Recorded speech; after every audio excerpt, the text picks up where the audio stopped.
नमस्ते मित्रांनो, माझं नाव वरुण आहे। मी हरियाणामधील एका खेड्यात राहतो। सध्या माझं वय 22 वर्ष आहे। ही गोष्ट त्या काळातील आहे जेव्हा मी 18 वर्षांचा होतो। त्यावेळी माझ्या घरासमोर एक भाऊ आणि वाहिनी भाड्याच्या घरात राहायचे। भाऊ बराच काळ बाहेर होते आणि वाहिनी घरी एकट्याच राहायच्या। त्या अगदी एखाद्या मुलीप्रमाणे दिसायच्या। वाहिनीचं नाव रुपाली होतं। मी लहानपणापासून त्यांना पाहत आलो होतो। एके दिवशी मी माझ्या घराच्या गच्चीवर उभा होतो। तेव्हा माझी नजर त्यांच्या अंगणात पडली। तिथे खाटेवर त्या झोपल्या होत्या। अचानक त्यांनी मला पाहिलं आणि म्हणाल्या, "काय पाहतोस?" मी गडबडलो आणि म्हणालो, "काही नाही वाहिनी." मग मी दुसरीकडे पाहू लागलो। वाहिनी पुन्हा म्हणाल्या, "बोल, काय झालं वरुण? काही हवं होतं का?" मी म्हणालो, "नाही, काही नाही." मग मी गच्चीवरून खाली उतरलो। थोड्या वेळानंतर वाहिनी घरी आल्या आणि आईशी बोलू लागल्या। मला वाटलं कुठे त्या आईला काही उलटसुलट सांगतील की काय। मी चुपचाप घरातून निघून जायचं ठरवलं। पण मी निघत असताना वाहिनींनी मला हाक मारली, "वरुण." मी दचकलो आणि हकलत म्हणालो, "हो, काय आहे वाहिनी?" त्या हसल्या आणि म्हणाल्या, "माझ्यासाठी दुकानातून थोडं सामान आणशील?" आईनंही म्हटलं, "हो बेटा, आणून दे." मी विचारणार तोच वाहिनी म्हणाल्या, "एक साबणाचा बंडल आणि एक शॅम्पू." त्यांनी मला 200 रुपयांची नोट दिली।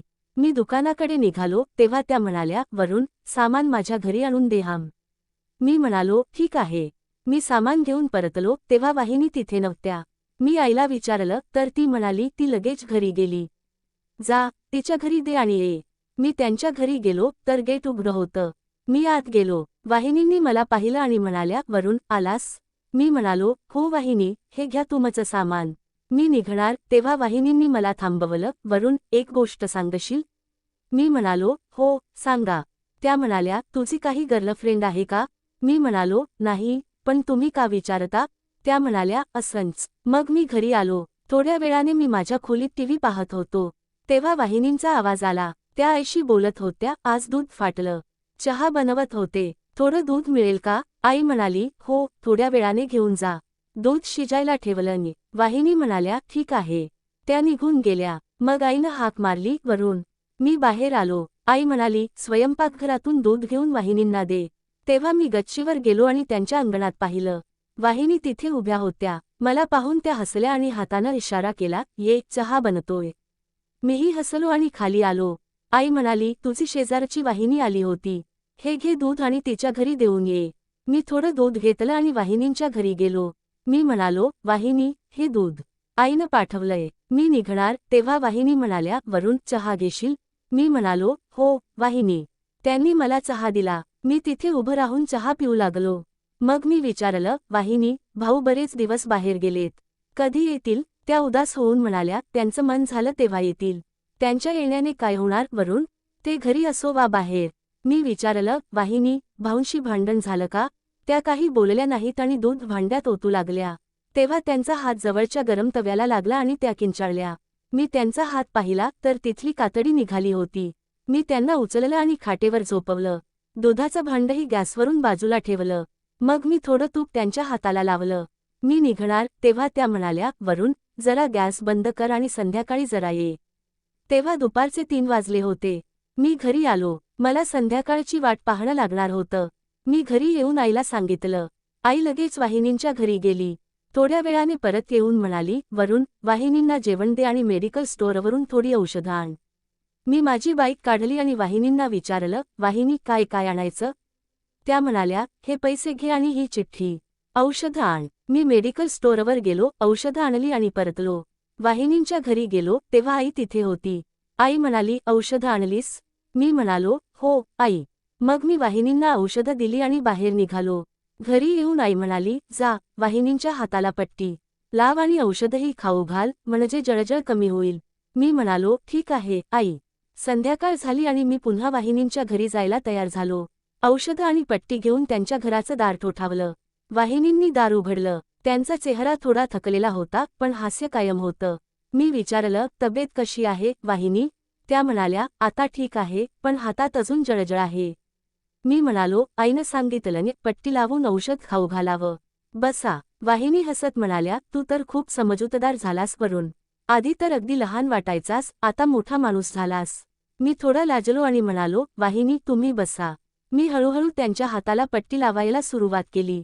त्यांचा जळलेला हात पकडताना त्यांनी माझ्याकडे पाहिलं आणि म्हणाल्या, वरुण, तुला कोणाची मदत करताना कधी पाहिलं नव्हतं.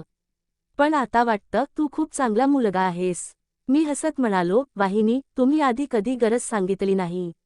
औषध खाऊ घातल्यानंतर मी निघणार, तेव्हा त्यांनी मला थांबवलं. थांब, चहा घेऊन जा. मी म्हणालो, वाहिनी, तुम्ही आता जास्त काम करू नका. मी स्वतः चहा बनवतो. वाहिनी हसल्या आणि म्हणाल्या, अरे वाह, आता चहाही बनवणार? ठीक आहे, बनव बघू. मी चहा बनवत असताना वाहिनी स्वयंपाकघरात उभ्या होत्या.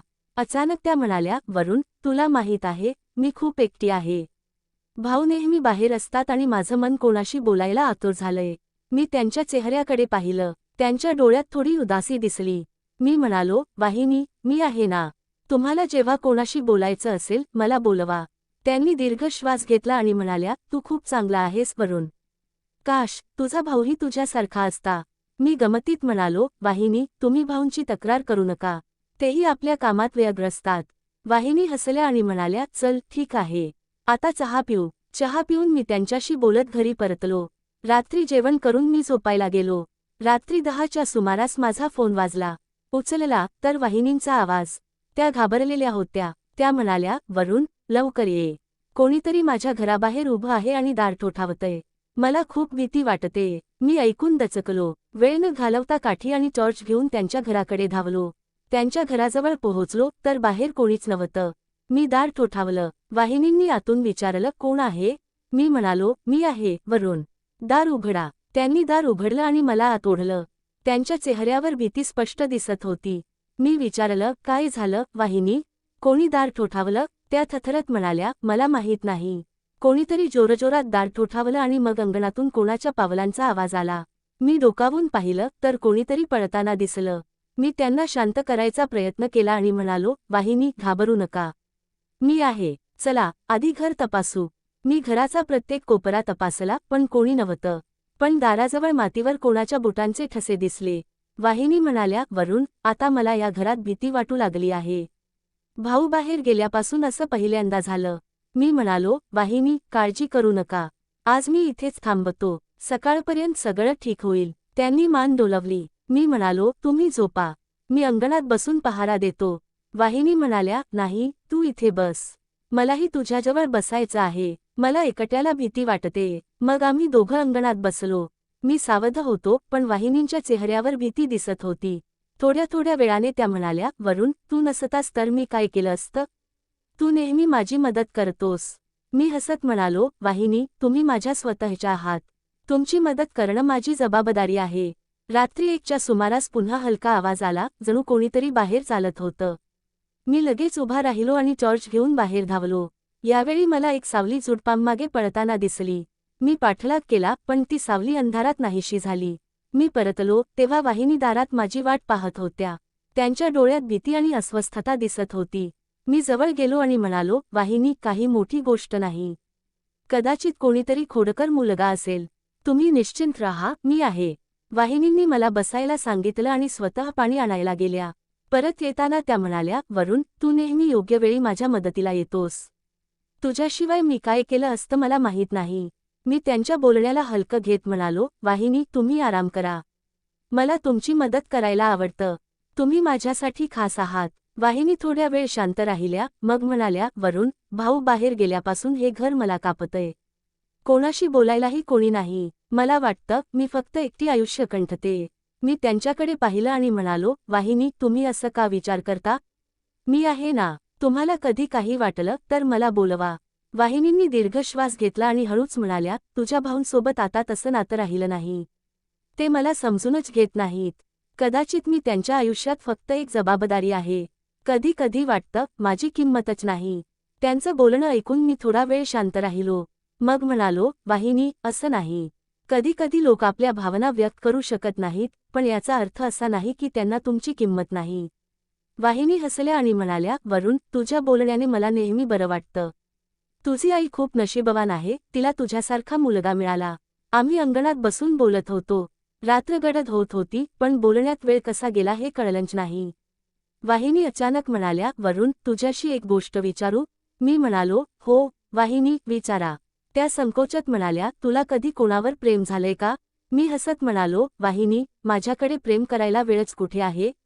आणि मला वाटतं मी अजून त्यासाठी तयार नाही. वाहिनींनी गंभीर नजरेनं माझ्याकडे पाहिलं आणि म्हणाल्या, तू खूप साधा आहेस वरुण. कदाचित त्यामुळेच तुझ्याशी बोलून मला शांती मिळते. मला वाटतं मी तुझ्याशी माझ्या सगळ्या गोष्टी शेअर करू शकेन.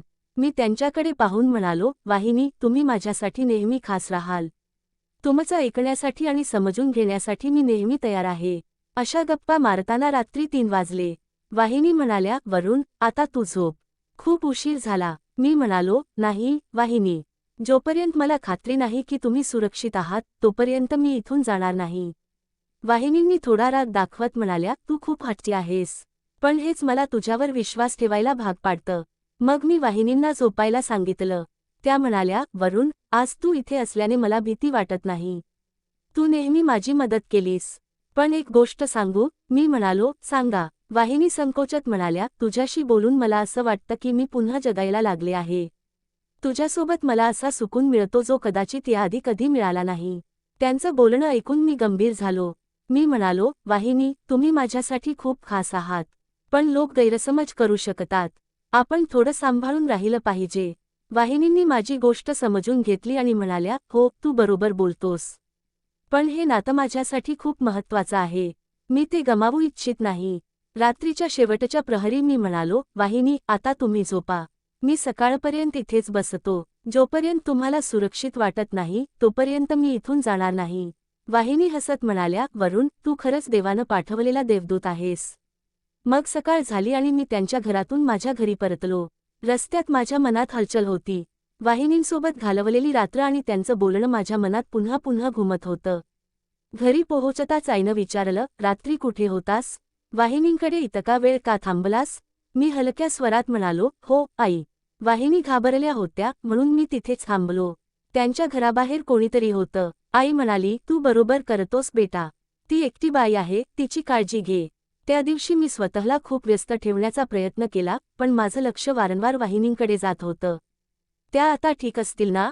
काही अडचण तर नाही ना? मग संध्याकाळी मी त्यांच्याकडे जायचं ठरवलं. त्यांच्या घरी पोहोचलो तेव्हा दार उघडं होतं. वाहिनी अंगणात कपडे वाळवत होत्या. मला पाहून त्यांच्या चेहऱ्यावर हास्य उमटलं. त्या म्हणाल्या, ये, वरुण. तुझ्याच बेटीचा विचार करत होते. मी विचारलं, वाहिनी, आता सगळं ठीक आहे ना? काल रात्रीनंतर काही अडचण तर नाही? त्या म्हणाल्या, नाही, वरुण. तू सगळं सांभाळलंस तेव्हापासून मी आधीपेक्षा बरी आहे. पण एक गोष्ट आहे. त्या थोडं थांबून म्हणाल्या, काल रात्री मला जाणवलं, तू माझ्यासोबत असताना मला अजिबात भीती वाटली नाही. पण तू गेल्यावर पुन्हा सगळं रिकामं वाटतं. मी म्हणालो, वाहिनी, तुम्हाला एकटं राहण्याची सवय झाली आहे. पण मी नेहमी तुमच्यासाठी आहे. जेव्हा गरज वाटेल मला बोलवा. वाहिनींच्या घरी बसून मी त्यांच्याशी बोलत होतो, तेव्हा अचानक बाहेर कोणीतरी जोरजोरात ओरडण्याचा आवाज आला. आम्ही दोघं दचकलो आणि बाहेर धावलो. पाहिलं तर शेजारचा एक माणूस दारूच्या नशेत बरळत होता. वाहिनींनी मला पकडत म्हणाल्या, वरुण, याकडे दुर्लक्ष कर. हा नेहमी असंच करतो. मी चिडून म्हणालो, वाहिनी, याला थांबवणं गरजेचं आहे. मी बाहेर गेलो आणि त्याला समजावण्याचा प्रयत्न केला. तो मला पाहून आणखी भडकला आणि म्हणाला, काय करशील तू? काय हिरो आहेस का? मी शांत राहण्याचा प्रयत्न केला, पण तो बरळतच राहिला. तेव्हा शेजारचे लोक जमले. एका वृद्धानं म्हटलं, वरुण, याच्याशी भिडू नको. हा दररोज दारू पिऊन गोंधळ घालतो. वाहिनींनी मला आत बोलावलं आणि म्हणाल्या, वरुण, तू बरोबर करतोस, पण अशा लोकांपासून सावध राहा. त्या रात्री वाहिनींनी मला सांगितलं, वरुण, तुला माहीत आहे, तू मला नेहमी सुरक्षित वाटायला लावतोस. मला वाटतं तुझ्याशिवाय मी काहीच नाही. मी त्यांचं बोलणं हलकं घेत म्हणालो, वाहिनी, तुम्हाला असं का वाटतं? तुम्ही खूप मजबूत आहात. फक्त एकटेपणा तुम्हाला कमजोर वाटायला लावतो. वाहिनींनी माझ्याकडे पाहिलं आणि म्हणाल्या, नाही, वरुण. हा एकटेपणा नाही, तुझा साथ आहे, जो मला ताकद देतो. रात्री 11च्या सुमारास मी वाहिनींना निरोप घ्यायला तयार होतो, तेव्हा त्या म्हणाल्या, थांब, वरुण. तुला एक गोष्ट सांगायची आहे. मी थांबलो आणि त्यांच्याकडे पाहिलं. त्या म्हणाल्या, मी तुला हे सांगू इच्छित नव्हते, पण आता लपवूही शकत नाही. तुझ्या भाऊंनी मला सोडलंय. ते फक्त नावापुरते माझे नवरे आहेत. त्यांच्या आयुष्यात दुसरी कोणीतरी आहे. हे ऐकून मी स्तब्ध झालो. मी विचारलं, वाहिनी, तुम्ही हे कधीपासून सहन करता? कोणाला सांगितलं नाही का? त्यांनी डोळ्यातलं पाणी पुसत म्हणाल्या, वरुण, एका बाईचं दुःख कोण समजणार? मी हे माझं नशीब मानलं. पण तू माझ्या आयुष्यात आलास तेव्हापासून मला पुन्हा जगण्याची आशा वाटू लागली. त्यांचं बोलणं ऐकून माझं मन हेलावलं. मी म्हणालो, वाहिनी, तुम्ही एकट्या नाहीत. मी तुमच्यासोबत आहे. मी तुम्हाला कधी एकटं पडू देणार नाही. वाहिनींच्या बोलण्यानं माझ्या मनात हलचल माजली होती. त्यांच्या डोळ्यातलं दुःख, त्यांचा एकटेपणा आणि त्यांच्या शब्दांचा परिणाम माझ्या मनातून जात नव्हता. दुसऱ्या दिवशी सकाळी लवकर उठलो आणि नाश्ता करून त्यांच्याकडे जायचं ठरवलं. त्यांच्या घरी पोहोचलो तेव्हा वाहिनी अंगणात काही कामात व्यग्र होत्या. मला पाहून त्या हसत म्हणाल्या, वरुण, इतक्या सकाळी? सगळं ठीक आहे ना? मी म्हणालो, हो वाहिनी. फक्त तुम्हाला भेटायचं होतं. तुम्ही कशा आहात? त्या संकोचत म्हणाल्या, मी ठीक आहे. पण तुझ्या आईला शंका येणार नाही ना, तू वारंवार इकडे येतोस? मी हसत म्हणालो, वाहिनी, आईला माझ्यावर विश्वास आहे. आणि तिला माहीत आहे, मी फक्त तुमच्या मदतीसाठी येतो. आम्ही अंगणात बसून बोलत होतो. वाहिनी म्हणाल्या, वरुण, तुझ्याशी बोलल्यावर माझ्या सगळ्या चिंता दूर होतात. पण कधी कधी वाटतं, लोक या नात्याचा चुकीचा अर्थ लावतील. मी त्यांच्याकडे पाहून म्हणालो, वाहिनी, मी तुमची काळजी करतो. लोक काय विचार करतात हे महत्त्वाचं नाही. पण तुम्हाला कशाची भीती वाटत असेल तर मी सावध राहीन.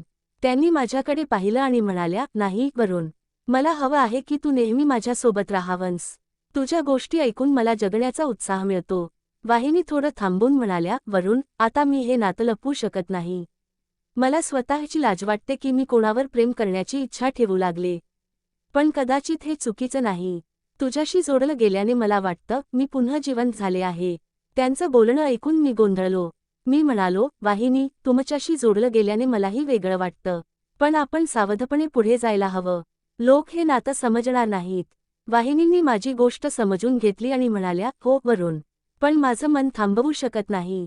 मला वाटतं, मी तुझ्यावर प्रेम करू लागले आहे. पण तुला हे चुकीचं वाटत असेल तर मी मागे हटेन. त्या दिवशी आम्ही ठरवलं की आमचं नातं मैत्री आणि विश्वासापुरतं मर्यादित राहील. पण आमच्या मनातल्या भावना स्पष्ट दिसत होत्या. मी वाहिनींना म्हणालो, तुमची खुशी माझी पहिली प्राथमिकता आहे. मी नेहमी तुमच्यासोबत आहे, कोणी काहीही बोलो. वाहिनी म्हणाल्या, वरुण, तू माझं आयुष्य बदललंस. मी फक्त इतकंच चाहते की तू नेहमी माझ्यासोबत राहावंस. आम्ही एकमेकांना हा विश्वास दिला की आमचं नातं समाजाच्या बंधनांपेक्षा वरचढ असेल. त्या दिवसापासून आमचं नातं आणखी दृढ झालं. आम्ही एकमेकांसोबत वेळ घालवायला लागलो, पण खूप सावधपणे. एके दिवशी मी वाहिनींच्या घरी होतो तेव्हा शेजारच्या एका बाईनं आम्हाला एकत्र पाहिलं. तिनं संशयानं आमच्याकडे पाहिलं आणि चुपचाप निघून गेली. मला वाटलं, ही गोष्ट आता थांबणार नाही. वाहिनींनीही हे लक्षात घेतलं आणि म्हणाल्या, वरुण, मला भीती वाटते की ही बाई सगळीकडे गोष्ट पसरवेल. लोक चुकीचा विचार करतील. मी म्हणालो, वाहिनी, आपण सत्य जाणतो. कोणी काही बोलू शकत नाही. पण आपण थोडी काळजी घ्यायला हवी. त्या दिवसापासून आम्ही भेटण्यात थोडी अंतर ठेवायचं ठरवलं, पण आमच्या मनातलं नातं आधीपेक्षा अधिक गहिरं झालं होतं. तर मित्रांनो, ही होती आमची छोटीशी गोष्ट. तुम्हाला ही गोष्ट आवडली असेल तर लाईक करा आणि तुमच्या मित्रांसोबत शेअर करा. अशाच रोमांचक गोष्टींसाठी आमच्या चॅनेलला सबस्क्राईब करा. धन्यवाद.